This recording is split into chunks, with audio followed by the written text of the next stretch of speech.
అయ్యా గుళ్ళో దేవుడు ఉండడం, రాతి బొమ్మే ఉంటుంది.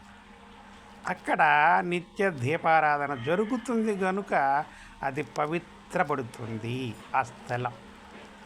నువ్వు పవిత్రంగా పోయి అయ్యా మనసు పవిత్రపరుచుకోవడాన్ని పవిత్రంగా పోవడం అంట. నువ్వు పవిత్రంగా పో, మనసుగా ఆ దేవుడికి ఆ రాతి బొమ్మకి నమస్కరించు. తనే దేవుడు అనుకుని నువ్వు ఎప్పుడైతే మనసుగా నమస్కరిస్తావో అప్పుడు ఆ రాతి బొమ్మలోకి దైవ మహత్యం వస్తుంది. భగవంతుడా, నా మనసు నీకు అంకితపరిచాను, నీ రక్షణ నీ దీవెన నాకు కావాలని వేడుకు. తప్పకుండా భగవంతుడు నీకు దీవెననిస్తాడు, నేను రక్షిస్తాడు. తన దీవెన నీకు తప్పకుండా దక్కుతుంది, రక్షణ తప్పకుండా దక్కుతుంది. అంతేగాని వాడేదో వీడేదో, వీడు వీధి భిక్షగాడైపోవాలి, వాడు కాటిబూడిదైపోవాలి, ఇటువంటి అడిగితే ఆ భగవంతుడు నెరవేర్చి. నువ్వేంటో చెప్పుకో, భగవంతుడా నేను ఇలా బాధపడుతున్నాను, నేను నిన్నే నమ్ముకున్నాను, నా మనసుని నీకు అర్పించాను, నేను నువ్వైపోయాను కనుక నన్ను రక్షించు, నీ దీవెన నాకు ఇవ్వు, నన్ను రక్షించు అని వేడుకు. అంతే.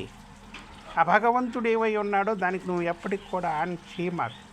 భగవంతుడు ఏమై ఉన్నాడో దానికి నువ్వు ఎప్పటికీ ఆన్ చేయమాకు. ఈ భూమి మీద ఏమై ఉన్నాడు భగవంతుడు, దానికి నువ్వు ఎప్పటికీ ఆన్ చేయమాకు.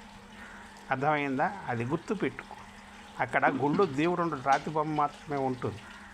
అది నిరంతర దీపారాధన జరగటం వల్ల పవిత్రపడుతుంది. నువ్వు పవిత్రంగా అక్కడకు పోయి అయ్యా భగవంతుడికి మనసుగా నమస్కరించుకుని, అయ్యా నాకు నీ దీవెన కావాలి, రక్షణ కావాలని వేడుక తప్పకుండా నెరవేరుతుంది. ఎందుకంటే రాత్రుడికి దైవ మహత్యం వచ్చి తీరుతుంది. అంతేగాని వాడేదో వీడేదో, వీడు వీధి బెచ్చగడైపోవాలి, వాడు కాటిబూడిదైపోవాలి అన్నట్టు తవి తీరవు నాన్న.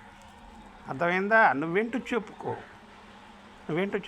అయ్యా నేను మనసు నీకు పూర్తిగా అర్పించుకున్నాను, నేను నువ్వైపోయాను అంతే. నేను వేరుగా లేను, నువ్వై ఉన్నదాన్ని నేను ఎప్పటికీ రక్షిస్తూనే ఉంటాను, దానికి హాని చేయనని భగవంతుడికి హామీ ఇవ్వు. అయ్యా ప్రామిస్ చేయి భగవంతుడి ముందు. తప్పకుండా దీవెనని అడుగు, తప్పకుండా రక్షణ అడుగు, తప్పకుండా ఇచ్చి తిడతాడంతే. గుర్తు పెట్టుకో. నువ్వు ఎప్పుడు పవిత్రంగా ఉండి భగవంతుడిని వేడుకున్నా తన దీవెన రక్షణ నీకు ఉండి తీరదు.